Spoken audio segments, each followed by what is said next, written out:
G'day punters, welcome to Victims of the Punt. We've got Rose Hill. It's been awful weather in Sydney for the last few weeks, but thankfully it's been drying up a little bit. The track is still a heavy 10, but to help us find a few winners, we've got Mark Sheen and Mark Roden.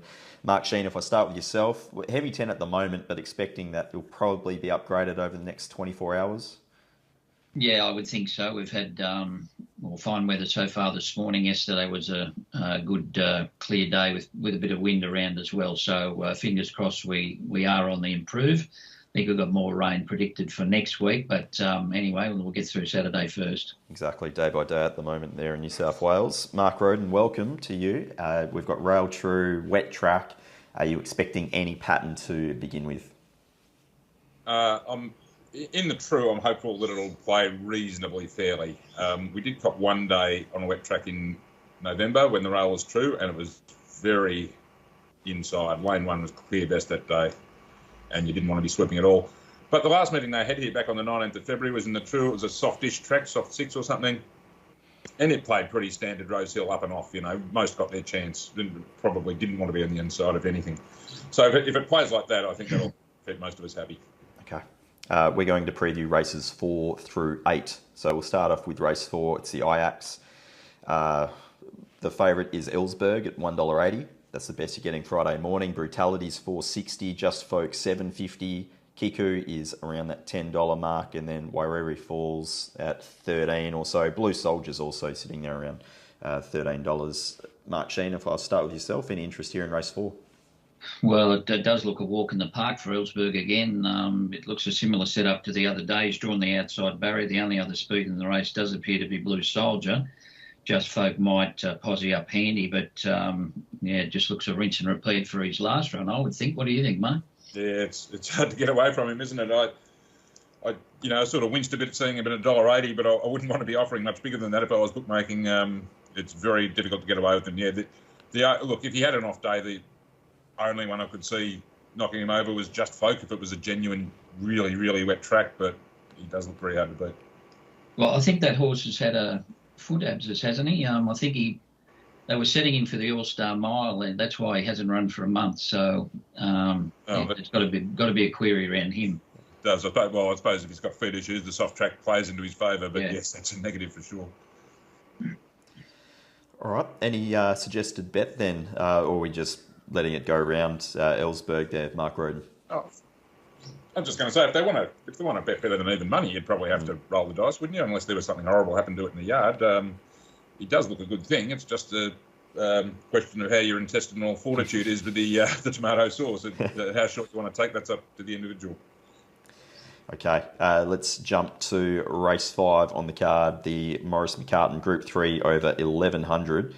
Rule of Law's favourite at $2.70, from Gravina at $3.60. You've got Shelby 66 backing up at $6.50. Remark is going to be racing at Rose Hill at $6.50 as well. And then Prime Star at around $14. Mark Sheen. What an intriguing race with especially Shelby 66 backing up for the 4th week in a row and producing that.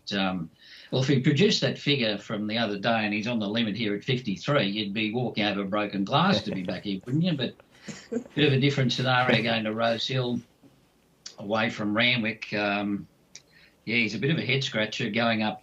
Well, I had him going up about 15 points on my rating, so it's a big jump last start. Whether he's going to repeat that, we've got Remark, who's come here with a tie-back operation. Of course, he was a boom 2-year-old, bit of a boom 3-year-old, but obviously had some breathing problems. So, does he improve with that operation, or is he staying the same? And then we've got old mate Gravina here, who's had the snip and has finally found the line winning last start. And Rule of Law, she did have the throat operations, won 5 straight. It's an intriguing race. I'm going with Gravina. He owes me a fortune, but I'm going to stick with him. Looks to be a pretty fast race on paper to me with Space Boy in the race. I think he'll just sit off in Gravina and have last shot with the limit weight. And I think Remark, if he does improve with that throat operation, might be the danger. Rule of Law, look, he's done nothing wrong and he'll get a beautiful run here. And I just don't know if I could come at the 270, that's all. Okay. Mark Roden, your thoughts? Yeah, I agree. It's angles galore here. Yeah, he's just impossible to price Shelby 66, isn't he? I mean, Yeah. what do you do? Ignore it? I mean, he's had 1 million runs. There's no figure like that anywhere else in his form. Anywhere, it's just, I suppose, you can't completely disregard it, but I don't know. Maybe you save on him if you back something else, because if he comes out and wins by 8, like he could on that figure, you'd look a bit silly if he goes around at $7. I really don't know. But look, just leaving him to one side, I like Gravina too. Look, probably in the right part of the track first up, but he loves soft ground. And yes, with the gelding, it looks like his mind's on the job now. I might be one of the few people on the right side of him. I backed him that his first city win at Randwick, and he was not a bad price, but he has been a bit in and out since then, I will grant. However, on the limit weight, I think he's nicely placed. I had it in my head that he was a Randwick specialist, and he certainly, all his best runs are there, but he's only had the one run at Rosehill, I think, and that was a long time ago, so I certainly can't pot him at Rosehill yet. Speaking of can't pot rule of law, he just continues to do everything right. Can he hold 6 in a row? I don't know, and at the short price, that's a query. Remark, I mean, look, these operations aren't what they were 10 years ago, I think. They seem to have a much higher success rate. The technology and techniques have improved, obviously.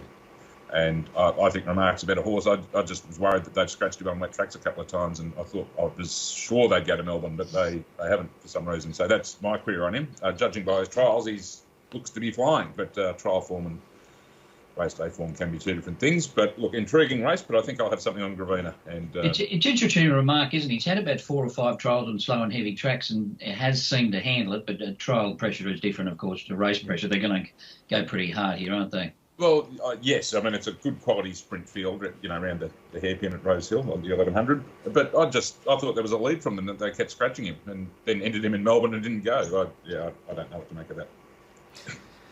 Let's have a look at race 6 now, the Far Lap, the Group 2 over 1,500 metres. Favourite is Fangirl at $1.80. You've got Roots at $6, Never Been Kissed at $9, Mr. Mozart at $13, Cape Breton at $15. Mark Sheen, any interest here in the shorts on Fangirl?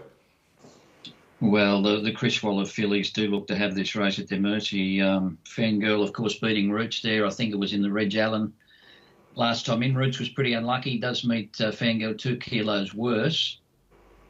I wouldn't be worried about her going up from 12 to 15. She's only very lightly framed, so I don't think the fact that she's had 4 weeks between runs will play against her. I think there was a change of ownership there, and they were just deciding where they wanted to go. Look, Fangirl probably on top, but look, I don't know if I could have them that far apart, to tell you the truth. I think Fangirl probably very hard to beat, but I think $6.50 and about 190 Roots is maybe a better way to go. Okay. Mark Roden, your thoughts? Look, she's got to be favourite, Fangirl. Got into a terrible spot last time. Fantastic late figures. Look, odds on a horse that could be in the last, third of the field again worries me.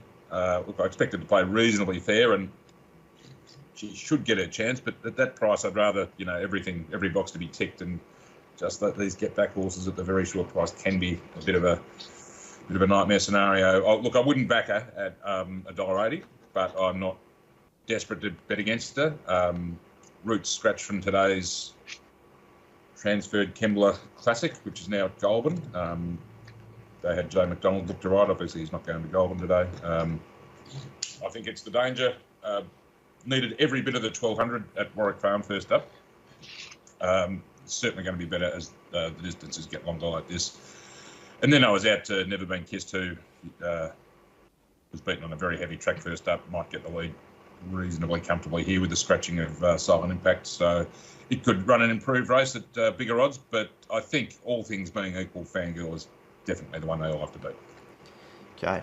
Race 7 is the Group 3 Sky High Stakes over 2,000, and Mount Popper is just favourite at $4.40 ahead of Skylab at $4.80. Great House is $5.50, Le Bol is $6, Stockman is $6.50, Too Much to Bear is $9.50. It's pretty even. Mark Sheen, could you pick it apart? Look, they're not races I fancy betting in all that much, to tell you the truth. I can't see a lot of speed in the race. Maybe Too Much to Bear will take a sit. Spirit Ridge might roll across from the outside. Mount Popper probably be right on the pace. Look, he didn't parade much good there first up, Mount Popper. He sweated up quite badly and looked like that he needed the run. Look, if he got back to that form he was showing about a year ago, you'd want to be on him, but his run was probably okay. He was 3 wide there in a slowly run race at Wade for Age and did battle to the line, but I would like to see him parade a little bit better in the yard if I was going to butter up Dream there on Saturday. Skylab looked great before the race the other day. Just he goes from a fast run race to maybe a slowly run race. That's the only worry. But he has got a second in the race. He'll get his here on a slow track, and he's got other good wet form. So thinking Mount Popper might need another run, I'd probably go for Skylab. But yeah, I'm not fussed on betting in the race. Okay, Mark Roden, any thoughts here? I quite like Mount Popper, to be honest. He's won twice at 2000, second up previously. They didn't try it last prep. He went 14-16 last time. Only had a very short preparation. Or most of his preparations have been short, to be honest. But second up at 2000 historically hasn't been a problem for him. Wet track historically hasn't been a problem for him. And yeah, he covered ground in honestly a much stronger race than this at Wade for Age. Drops down to 55 in a pretty, very compressed weight scale here under the set of weights and penalties. I think he's at his best, the best horse in this field, and I think better than 440 he's backable. I had Skylab as the danger, the Matt Query Mark mentioned, and then I was out to Great House. I thought a few of these in them. I don't think too much to bears up to this level. Stockton and LeBow, I thought they're sort of like half a level off the likes of Mount Popper and Skylab and even Great House too. So I think this market's too compressed. It could be more spread out, and for that reason, I'll be backing Mount Popper. All right, we'll finish off the preview with the Group 1 Coolmore Classic, race 8 over 1,500 metres. The scratchings so far are the 10 Lelude, 13 Kiku and 16 Fangirl. So the favourite currently is Espiona at $3.70. Lighthouse, Promise of Success there around $6.50. You've got Expat and Hinged at $7.50. Then out to $13 for Wonderbar. Mark Sheen, any idea, any thoughts here, any bet that you can come up with? Look, it's interesting they put the earmuffs pre-race on Espiona. As I mentioned, there was a poor parade from her at Randwick the other day. She got very worked up in the yard, or compared to the previous run, she sweated up. So those earmuffs obviously put on to try and get her to settle down a bit better. And we do know that Chris Waller is a master at getting them to peak for Group 1s. Look, if you said to somebody 6 weeks ago, Espiona's in a handicap with 50 kilos, you would have taken them at $1.30, wouldn't you? Before the race first up. It was favourite for the Everest, wasn't it? But I don't know if I want to back her off that last run if she parades like she did. Look, I think I'll be swayed by the way the track's playing coming to this race. I think Expat is a very good wet tracker, and if it's playing to on paces, she's going to be hard to beat. And I thought Promise Success was not very well ridden the other day. It was like a race, so, we'll just wait for the Coolmore sort of thing. So I think it has got a good chance, but she's a back marker and will need luck. So I'm going to be swayed by the way the track's playing at the moment. I'll probably go for Expat. Espiona, obviously, the big query with no weight on her back. I don't have a lot of luck with Jay Ford, unfortunately, but it could easily bolt in. Mark Roden, I was just going to say that the trainer and jockey combination, last 100 runners, they've had 5 winners between Jay Ford and Chris Waller. What are you making of the jockey booking here? Well, it's not just you then, Mark. Chris Waller doesn't have much luck with him either. Didn't he win a Cindy Cup for him, though? He did win something. Yeah, he might have, yeah. Look, I mean, when you get down to this weight range, your options are limited, aren't they? So you've got to sort of get what you're given to some extent. This is fascinating. It really is. I had I won't say an argument, I had an exchange with the Hong Kong racing rider Hats Aitken about this horse a couple of weeks ago, which is not something I recommend, is having exchanges on Twitter late at night for a start, but anyway, it happened. He thought Espiona was poorly ridden at Randwick and should have won by a couple of lengths, which I thought was a bit much. I didn't see that myself. My big query on this prep has been her weighing in. I think she needs a set of blinkers. The earmuffs might help her parade better, but they're not going to stop her ducking in when the jockey goes for her. Look, there's a massive engine in there. We know that. She's absolutely ridiculously well weighted with 50, and I'm sure she's got another level in her. But does Jay Ford get her to go that next level where Joe McDonald hasn't been able to? I know this is grand final day, but she's very hard to price for me. I think I'll be letting her go. I don't know if I'll be betting against her. I think both Lighthouse and Expat met very well.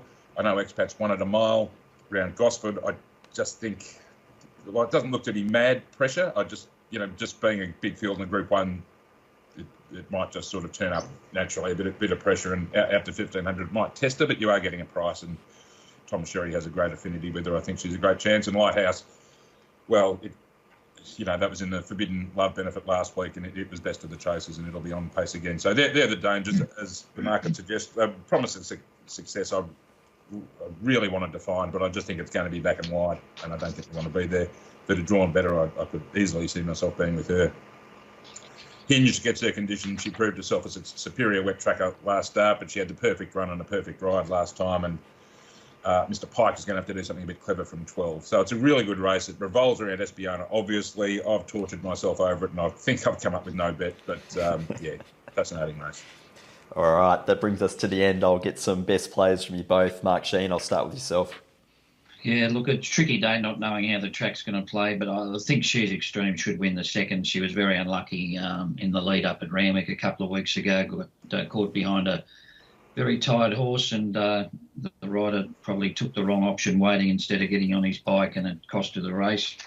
And I thought Zoom On was pretty impressive winning at Canterbury. I know I've got all favours in front, but I liked the way it paraded before the race and was only second up. So I think they'll be hard to beat, just hoping that the track plays fairly. Okay, that's race 2. You're getting $2.70, best available She's Extreme. And then going to race 10, $3.90 for Zoom On, number 12. Mark Roden. Not bet of the century, but I think Mount Popper, I've got it shorter, to be honest, as I mentioned in my comments. I think that market's a bit compressed. They've got about 5 close together, and I think it should be a bit more spread out. So I think he's a okay bet, Mount Popper. Okay, $4.40 there for Mount Popper. Thank you very much to you both. We'll join Rob on Monday to review this meeting. Till then, guys, go well.